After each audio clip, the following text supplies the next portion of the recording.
우리 이 시간 하나님의 말씀을 보겠습니다. 하나님의 말씀은 야고보서 1장 5절로 8절까지의 말씀입니다. 야고보서 1장 5절로 8절까지 말씀입니다. 우리가 한 절씩 교독하도록 하겠습니다. 너희 중에 누구든지 지혜가 부족하거든 모든 사람에게 후히 주시고 꾸짖지 아니하시는 하나님께 구하라. 그리하면 주시리라.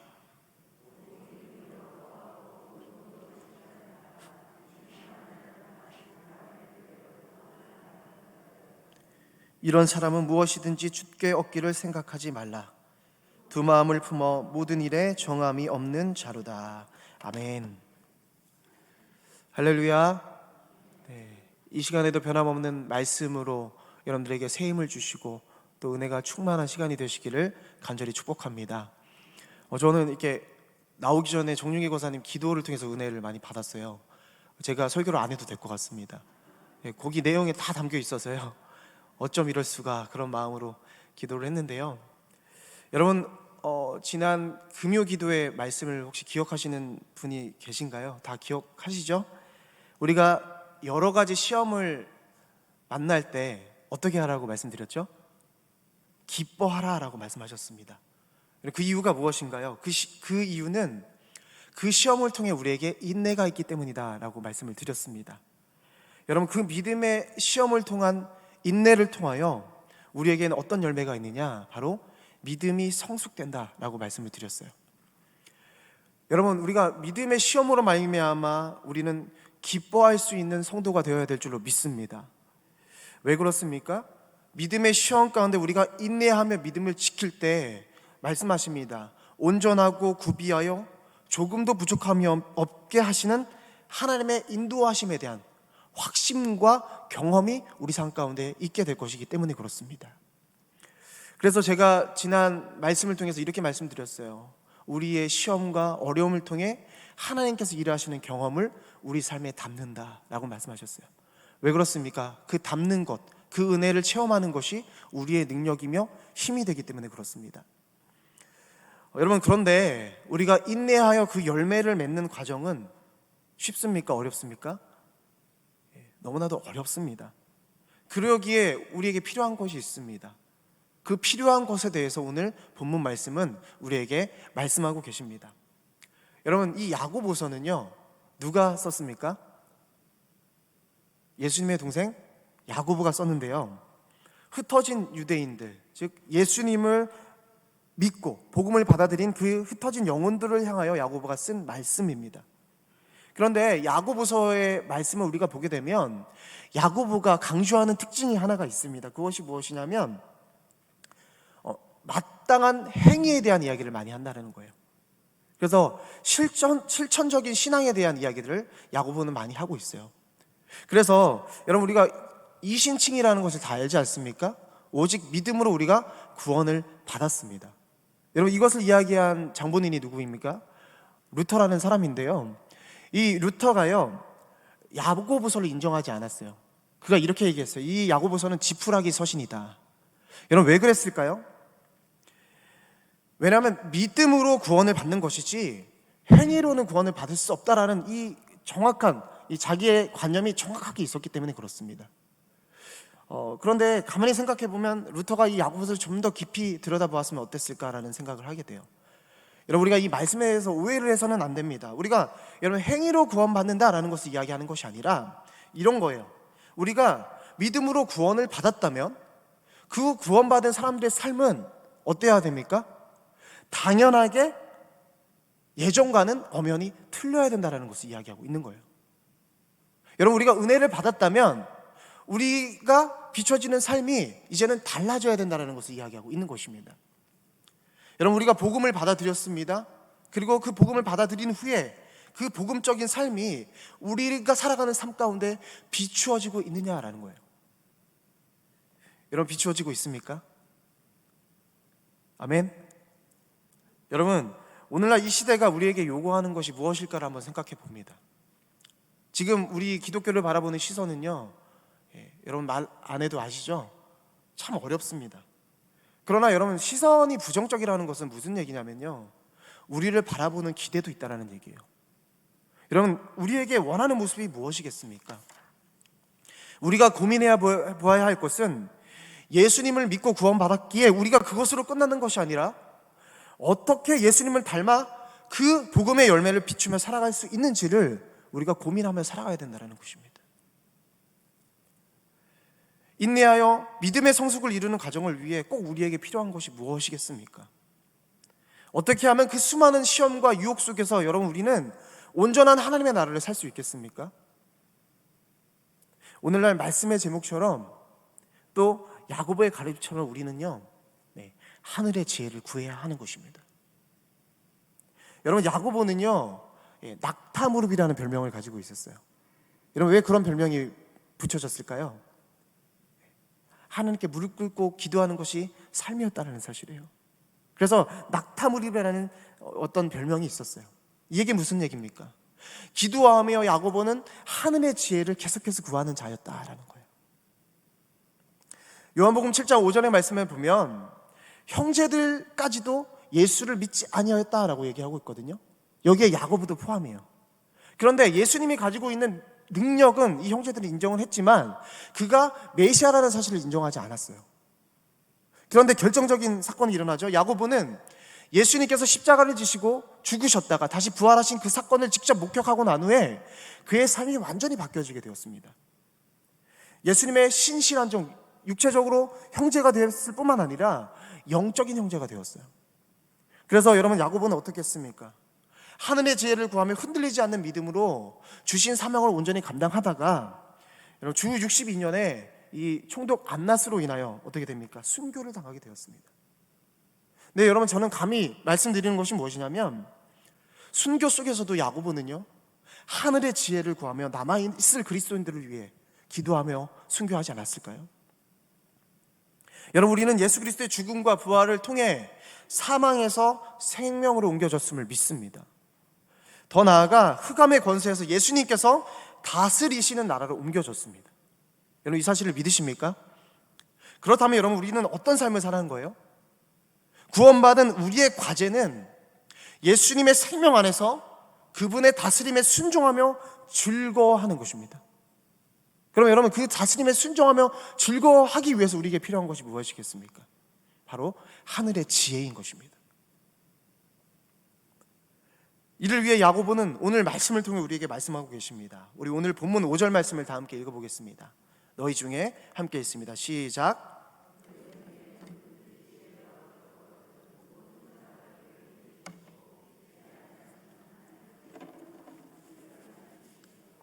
아멘.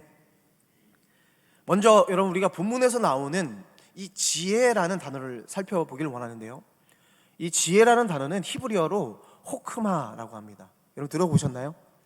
헬라어로는 소피아로 쓰고 있습니다. 여기서 말하는 지혜는요, 우리가 이렇게 말씀드릴 수 있어요. 우리가 오늘 예배 가운데 나와서 말씀을 들었어요, 그렇죠? 그 말씀에서 주시는 깨달음이 있어요. 여러분, 그것을 뭐라고 얘기하면 지식이라고 이야기를 합니다.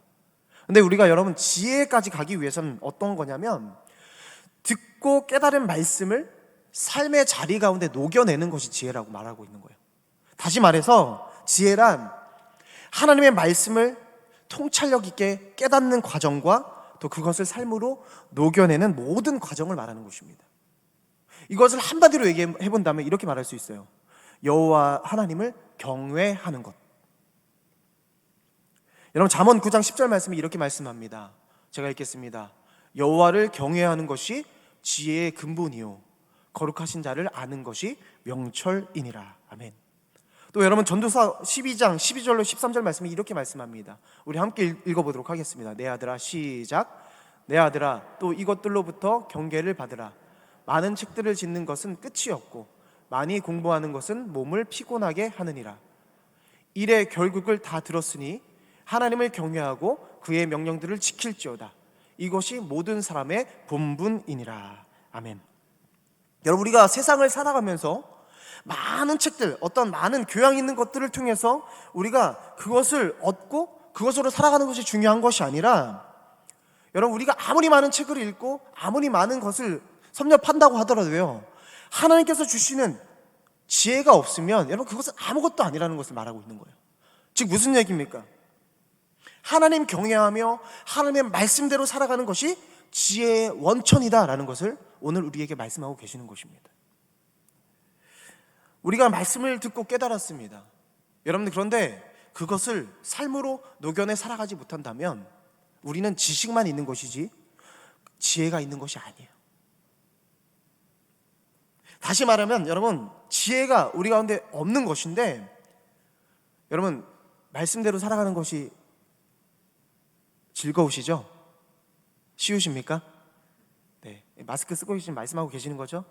네. 그런데 보통 쉬운 일이 아닙니다. 너무나도 어렵다는 얘기예요. 그래서 우리가 말씀대로 살아가기 위해 끊임없이 우리에게 계속해서 야고보서는 요구를 하고 있는 것이 있어요. 그것이 무엇입니까?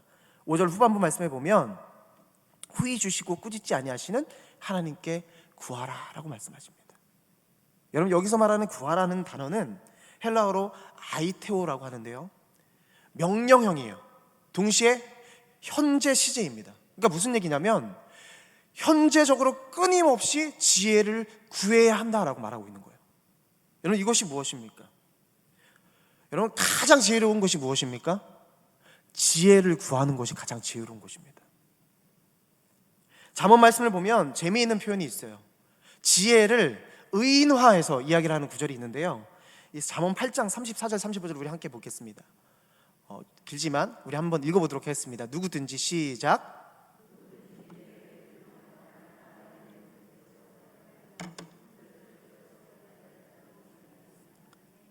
나를 얻는 자는 생명을 얻고 여호와께 은총을 얻을 것임이니라. 아멘.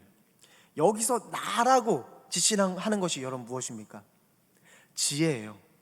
여기서 말합니다. 지혜는 우리에게 복이 되며, 지혜는 우리에게 생명이 되며, 지혜는 우리에게 은총을 얻는 도구가 된다라고 이야기를 하는 거예요. 여러분, 우리가 주님 앞에 하늘의 지혜를 구하는 것, 간구하는 것, 기도하는 것, 여러분 너무나도 중요한 거라고 말씀하고 있는 것입니다. 그렇게 여러분 우리는 이 하늘의 지혜를 간절히 구해야 될 줄로 믿습니다. 우리가 하늘의 지혜로 살기 위해서는 그 지혜를 얻기 위해 마치 야고보가 낙타무릎이라는 별명을 얻었던 것과 같이 우리에게 요구하는 거예요. 뭐 하라는 거예요? 기도하라는 것입니다. 기도하라.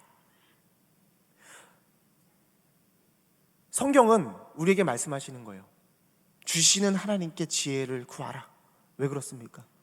그 하늘의 지혜는 우리가 주어진 인생을 살아가면서 반드시 중요한 것이기 때문에 그렇습니다. 그 지혜가 없으면요, 우리는 이 세상을 살아갈 수가 없습니다.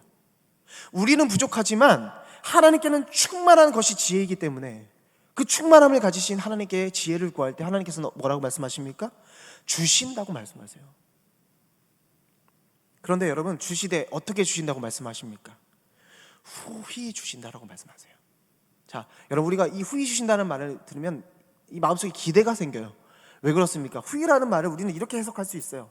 후하게, 넉넉하게, 내가 가진 것보다 더 많이라고 생각할 수 있어요. 그래서 이 얘기 들으면 얼마나 힘이 되고, 그죠? 즐거운지 모릅니다.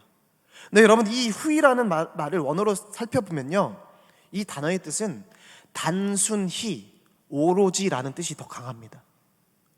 여러분, 이 얘기가 무슨 얘기냐면요, 하나님께서는 우리에게 주시는 분인데 그 마음이 나뉘지 않고 흔들리지 않는다라는 것을 의미하고 있는 거예요. 무슨 말이냐면, 하나님은 우리가 지혜를 구할 때 마치 그 일 밖에는 할 일이 없는 것처럼 우리 각 사람에게 그 지혜를 주시겠다라고 말씀하시는 것입니다. 이 얘기 무슨 얘기입니까? 기도하며 구할 때 지혜는 반드시 여러분의 소유가 될 수 있다는 거예요. 왜요? 각 사람에게 반드시 주실 것을 확신하며 하나님께서 일하고 계시기 때문에 그렇습니다. 이어서 이렇게 표현합니다. 꾸짖지 아니하신다. 여러분, 이 표현은 뭐 이렇게 혼낸다 이런 표현입니까? 그게 아니라요, 우리를 부끄럽게 만들지 아니하신다라는 거예요. 자, 여러분, 우리가 사람으로서 누구에게 무엇을 주었을 때 그 주는 행동으로 인해서 우리는 그 사람을 부끄럽게 만들 수도 있습니다. 여러분, 그런 경험이 다 있으실 것입니다.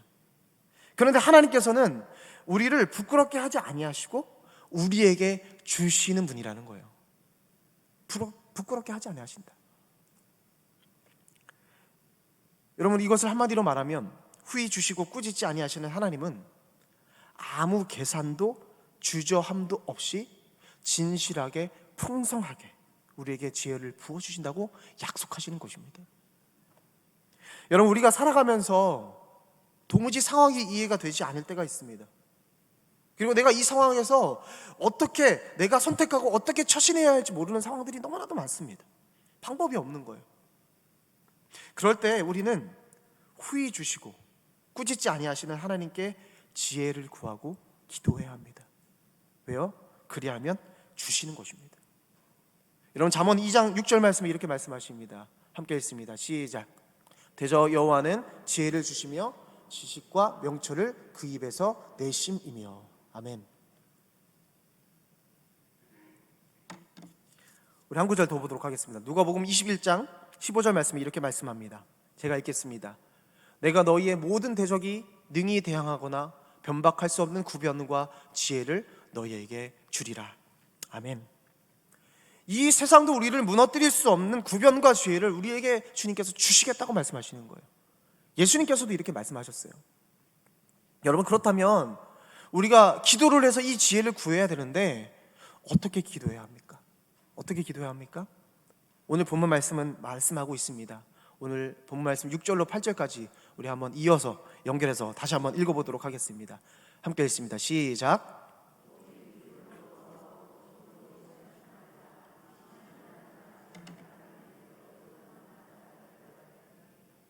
이런 사람은 무엇이든지 주께 얻기를 생각하지 말라. 두 마음을 품어 모든 일에 정함이 없는 자로다. 아멘. 야고보는 말합니다. 오직 믿음으로 구하고 조금도 의심하지 말라. 여러분, 이 말이요, 우리가 하나님에 대한 절대적인 믿음으로 보기 때문에 부담감으로 다가올 수 있어요. 왜 그러냐? 여러분, 우리는 의심하는 존재들이에요. 오늘 기도했다가도 하나님께서 이걸 이루어 주실까 걱정하는 존재라는 거예요. 그런데 여러분, 이 이야기는 우리에게 부담감을 주려고 말하는 것이 아닙니다. 여기에서 말하는 의심을 이 야고보는 8절에 두 마음과 연결을 시킵니다. 8절 말씀을 보시면 두 마음이라는 단어가 나오지 않습니까? 다시 말하면 이것은 우리가 구한 것에 대해 미심쩍어 하는 어떤 구석이 전혀 없어야 한다는 것을 말하는 것이 아니라, 여러분, 이런 거예요. 내 안에 하나님을 모시기로 결단하고 그분의 자리를 노리고 덤벼드는 온갖 세상사의 관심들은 어떻게 하는 것입니까? 내가 분별한다라는 의미를 가지고 있는 거예요. 내가 하나님을 모시기로 결정했다면 여러분, 내 관심사는 오로지 하나님인 거예요. 세상의 관심사는 하나도 나에게 들어올 수 없는 것을 이야기하고 있는 것입니다. 시편 73편 25절 말씀에 이런 고백이 있죠. 하늘에서는 주의 내가 누가 내게 있으리요. 이 땅에는 하나님을 사모하는 것밖에 없습니다라는 고백처럼 무슨 얘기입니까? 내가 이 땅에서 유혹하는 많은 어떤 욕심들, 내가 갖고 싶은 그런 것들을 내 마음 가운데 내미는 것이 아니라 내 우선순위는요, 오직 하나님밖에 없는 거예요. 하나님의 교제가 중요한 것입니다. 여러분, 세상 가운데서 갖는 어떤 축복과 그런 것들이 여러분들에게 우선순위입니까? 아니면 하나님과 교제하는 것이 우선순위이십니까? 두 번째시죠? 그러니까 여기 오셨잖아요. 그렇죠? 여러분, 오늘 말씀을 보면 바람에 밀려 요동하는 바다 물결로 의심하는 자를 표현을 하고 있어요. 바다에 파도치는 물결들을 보면 어떻습니까, 여러분? 다 다릅니다. 그런 의미에서 8절 말씀에 정함이 없는 자로다라고 표현을 하고 있거든요. 이 정함이라는 단어는 고요하다라는 의미를 가지고 있습니다. 그러니까 여러분, 우리가 하나님으로 우리의 시선이 고정되어 있고 하나님으로 만족하는 삶을 살아간다면 여러분, 우리는 고요한 삶을 살아갈 수 있는 거예요. 그러나 세상의 것과 하나님의 것이 내 마음 가운데 부딪히고 또 뭔가 이게 싸움이 일어나다 보니까요, 마치 이 파도가 일듯이 우리의 삶이 그런 요동치는 삶이 될 수밖에 없다는 것을 이야기를 하고 있는 것입니다. 여러분, 우리는 오직 나를 향하여 한결같은 마음을 갖고 계신 하나님을 향해서만 한 마음을 고정시켜야 될 줄로 믿습니다. 하나님께서는 오늘 저와 여러분들에게 이것을 요구하고 계시는 거예요. 여러분, 세상은 우리의 시선을 분산시켜서 자꾸만 하나님께로 붙들릴 삶을 이렇게 벗어나게 만듭니다. 여러분, 이때 필요한 것이 무엇이겠습니까? 바로 믿음의 기도라는 사실이에요. 하나님보다 더 의지하고 있는 것들을 끊어내고 하나님만 오롯이 내 마음을 드리는 기도. 여러분, 그 오롯이 하나님만을 바라보는 기도를 드릴 때, 이때 우리는 하늘의 지혜로 오직 하나님, 여호와 하나님만을 경외하는 삶을 살아갈 수 있게 되는 것입니다. 우리는 성경에서 하늘의 지혜를 구하며 하나님만을 경외한 사람들을 많이 보았어요. 우리가 마지막으로 이 인물들을 좀 살펴보고 말씀을 마무리하려고 하는데요, 야고보서 2장 말씀에 보면 아브라함에 대해서 이야기를 하고 있습니다. 우리 야고보서 2장 21절 말씀, 21절로 24절까지의 말씀인데요, 조금 힘드시지만 우리 함께 같이 읽도록 하겠습니다. 우리 조상 시작.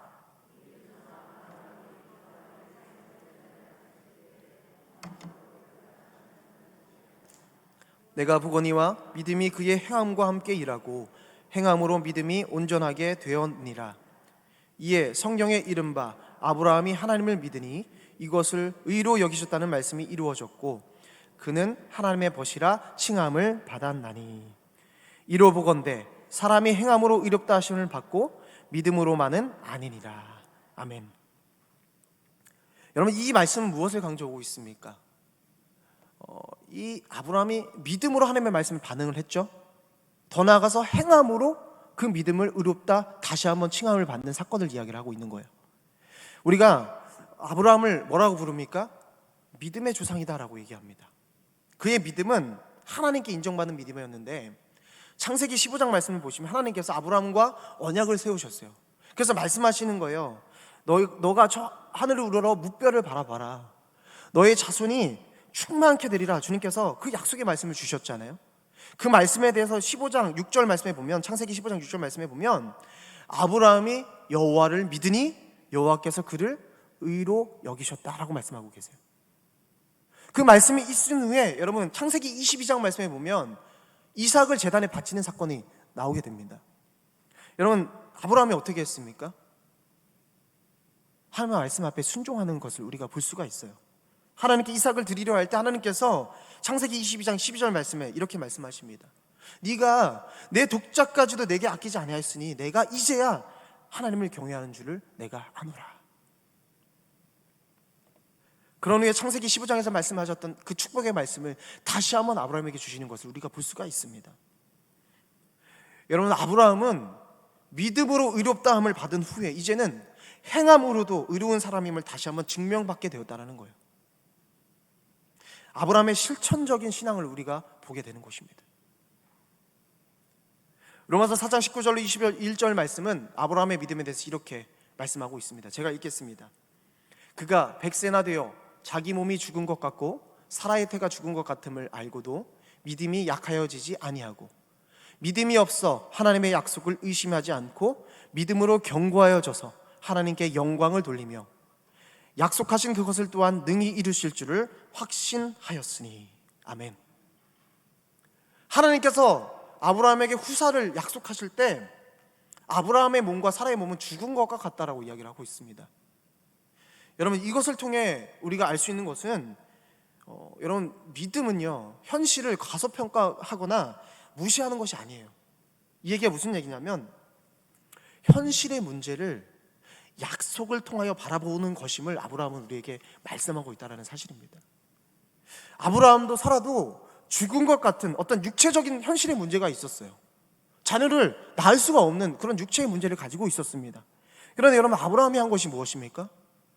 불가능한 현실을 아브라함은 하나님의 약속을 통해 바라보고 있었다는 거예요. 그래서 로마서 4장 22절 말씀에 다시 한번 말씀하시는 거예요. 그러므로 그것이 그에게 의로 여겨졌느니라. 여러분, 이삭을 드릴 때도 마찬가지였습니다. 현실의 문제는 이삭을 하나님께 바치는 문제였어요. 여러분, 자기의 아들을 바쳐야 됩니다. 얼마나 처절한 고통이었겠습니까? 그런데 아브라함은 조금도 흔들림이 없었습니다. 그런데 제가 나누고 싶은 것은 뭐냐면 그 아들을 하나님 앞에 바치려 하기까지, 믿음으로 주님께 순종하기까지 여러분, 아브라함은 얼마나 하나님께 자신의 연약함을 드리며 하나님께 간구하는 기도를 드렸겠습니까? 저는 여기서 아브라함의 믿음을 보고 싶은 것입니다. 그것이 무엇입니까? 그러면 아브라함이 믿음의 조상으로 우리에게 인정받고 또한 하나님께 인정받는 사람으로 설 수 있었던 가장 큰 이유는 아브라함은 하늘의 지혜로 사는 사람이었다는 거예요. 아브라함은 알았던 것입니다. 무엇입니까? 하늘의 하나님께 이 모든 것을 감당할 수 있는 지혜가 있다는 것을 알았어요. 그래서 하늘의 지혜를 구하는 자는 여러분 하나님의 은혜를 입게 되는 것입니다. 여러분 우리는 이 시간 주님 앞에 나와 하늘의 지혜를 간절히 구해야 될 줄로 믿습니다. 왜 그렇습니까? 그때 하나님의 은혜가 저와 여러분들에게 임하기 때문에 그렇습니다. 우리에게도 이와 같은 믿음이 필요합니다.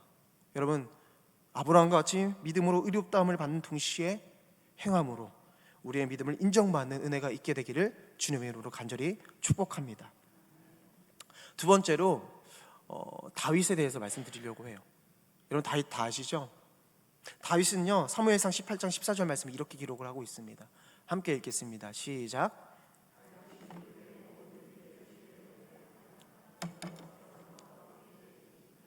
아멘. 다윗이 모든 일을 지혜롭게 행했는데요, 지혜롭게 행할 수 있는 이유가 무엇입니까? 여호와 하나님께서 다윗과 함께 하셨다고 이야기를 해요. 여러분 왜 함께 하셨겠습니까? 다윗은요 범사의 모든 것을 주님의 뜻을 묻는 삶을 살았어요. 사무엘하 5장 19절 말씀에 보면 이런 말씀이 있습니다. 제가 읽어드릴게요. 다윗이 여호와께 여쭈어 이르되 내가 블레셋 사람에게로 올라가리이까 여호와께서 그들을 내 손에 넘기게 하셨나이까 하니 여호와께서 다윗에게 말씀하시되 올라가라 내가 반드시 블레셋 사람을 내 손에 넘기리라 하신지라. 지금 다윗이 하나님께 뭐 하고 있습니까? 여쭈어 이르되 하나님께 묻는 거예요. 기도하고 있는 것입니다. 그때 하나님께서 말씀하십니다. 올라가라. 말씀의 의지에 올라갔을 때 전투에서 승리하게 되었어요. 네, 여러분 두 번째로요, 하나님이 블레셋이 공격해 왔을 때 또 다른 공격들이 있었는데 사무엘하 5장 23절 말씀에 보면 또 이렇게 얘기합니다. 다윗이 여호와께 여쭈니 이르시되 올라가지 말고 그들 뒤로 돌아서 뽕나무 숲을 맞은편에서 그들을 기습하되 라고 말씀하세요. 자, 여러분 처음 전쟁에서 승리했으면 여러분 어떻습니까? 패전병들이 가득한 그곳에 똑같이 올라가서 싸우면 되는 거 아니겠습니까? 그런데 다윗은 어떻게 하고 있나요? 또 한 번 여호와 하나님께 묻고 있습니다. 그때 하나님께서 다른 길을, 다른 대안을 말씀해 주시는 거예요. 그래서 다윗은 그 말씀에 순종을 하는 것이죠. 여러분 다윗이 하나님의 인도하심을 받아 이 전쟁에서 승리할 수 있었던 가장 큰 힘은 무엇입니까? 하늘의 지혜를 구하는 일에 조금 더 게으르지 않았다는 거예요. 하나님께 기도하였다는 것입니다. 하나님께서 반드시 자신의 삶을 인도하실 것을 믿고 하나님께 구하며 기도하였다는 거예요. 사랑하는 여러분, 여러분들의 삶이 범사에 주의 뜻을 묻고 행하는 지혜로운 하나님의 자녀가 되시기를 간절히 축복합니다. 마지막으로 저는 저희의 이야기를 좀 드리려고 합니다. 정확하게 말하면 저희 어머니에 대한 이야기입니다. 여러분 우리 모두에게는 가정사나 어려운 문제들이 있어요. 제가 그 가정사 어려운 문제들을 여러분들에게 하나하나 다 말씀드릴 수는 없지만 우리 가정에도 힘든 시기들이 있었습니다. 물론 지금도 힘든 것들이 있어요. 기억을 되살려 보면요, 초등학교 4학년 시절부터 대학생 시절까지 정말 어려웠던 것 같습니다. 무슨 문제가 있었냐면 가정에 불화가 있었고요, 또 물질의 문제도 있었습니다. 또 질병의 문제들도 있었어요. 관계는 다 깨졌었고요, 물질은 너무나도 어려운 상황 가운데 있었습니다. 또 어머니는 질병의 문제로 살아가고 계셨어요. 셀 수 없는 파도가 인생 가운데 몰려 들어올 때 제가 말씀드리고 싶은 것이 뭐냐면 제 마음 가운데는 어렸지만요, 이 가정에 대한 원망이 가득했습니다. 대체 엄마 아빠는 뭐라 하길래 우리 가정이 이것밖에 안 되나? 제가 내성적인 편이라 고스란히 그것을 표현하진 않았었어요. 근데 그 가슴으로 다 받아냈었습니다.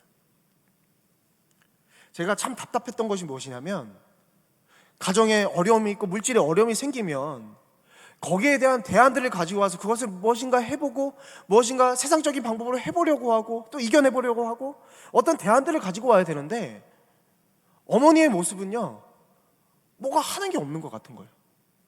어린 나이에 그것을 봤다는 게 제가 문제가 있었던 건가요? 생각해보면 너무나도 그 마음 가운데 원망들이 너무나도 가득했어요. 그래서 얼마나 한탄하고 얼마나 마음 쓰고 울부짖으며 얼마나 원망불평했는지 모릅니다. 그런데 여러분, 다시 한번 기억을 되살려 봤어요. 말씀 준비하면서. 그때마다 어머니께서 하신 것이 있었습니다.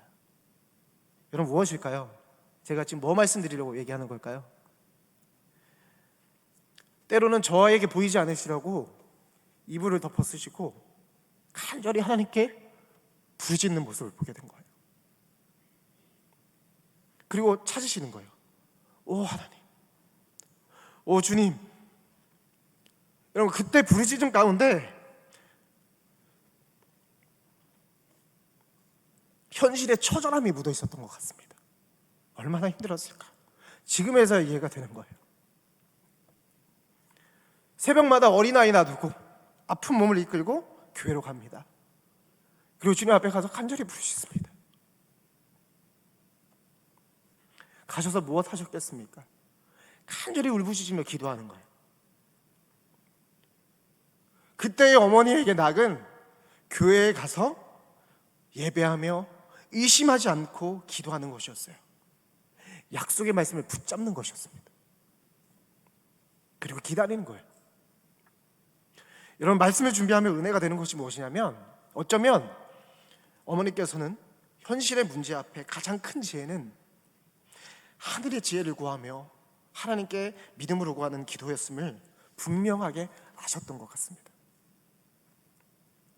현실의 문제가 나를 처참하게 무너뜨리지만, 그러나 이 시험을 통해 나를 일으키시고 다시 회복시킬 그 하나님을 붙잡는 일만큼은 절대로 포기할 수 없었던 거예요. 그래서 주님께 간절히 구하는 거예요. 하나님 살려주세요. 하나님 좀 회복시켜주세요.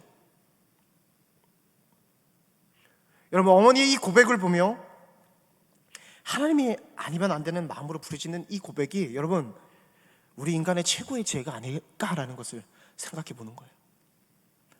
여러분, 우리가 지혜, 지금 제가 하늘의 지혜를 말씀드렸지만 뭔가 대단한 것을 여러분들에게 얻으라고 말씀드리는 것이 아닙니다.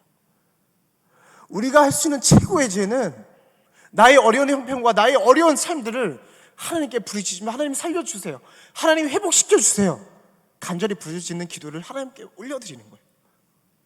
그럴 때 하늘의 지혜로 하나님이 우리와 함께 하심으로 그 어려움들을 이겨낼 수 있는 힘을 우리에게 주시는 것입니다.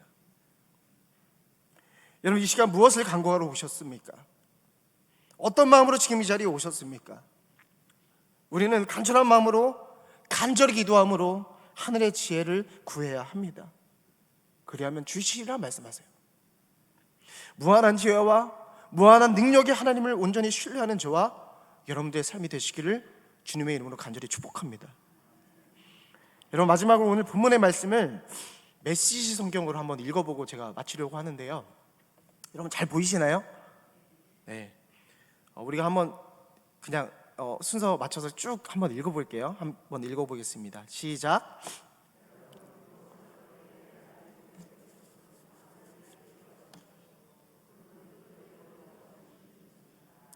여러분은 그분의 도우심을 받게 될 것이며 그분의 도우심을 구할 때 부끄러움을 당하지 않을 것입니다. 망설이지 말고 믿음을 가지고 담대히 구하십시오. 기도해놓고 염려하는 사람은 바람에 밀려 출렁이는 물결과 같습니다. 그런 식으로 태도를 정하지 않은 채 바다에 필요하는 사람은 주님께 무언가 받을 생각을 하지 마십시오. 여러분, 우리네 인생은 항해하는 배 위에 있는 것과 같습니다. 이 세상을 살아가면서 그 바다 위에서 여러분 어떠한 닻을 내리느냐에 따라서 우리는 그 출렁이는 파도를 이기거나 아니면 난파되는 것입니다. 여러분, 간절히 바랍니다. 여러분 삶 가운데 말씀의 닻을 내리십시오. 기도의 닻을 내리십시오. 구하라 그리하면 주시리라 말씀하신 그 주님께서 지금의 어려움을 겪고 살아내고 있는 우리들에게 하늘의 지혜를 반드시 부어주실 것입니다. 그래야 그 하나님의 나라를 온전히 살아가는 여러분의 삶이 되시기를 주님의 이름으로 간절히 축원합니다.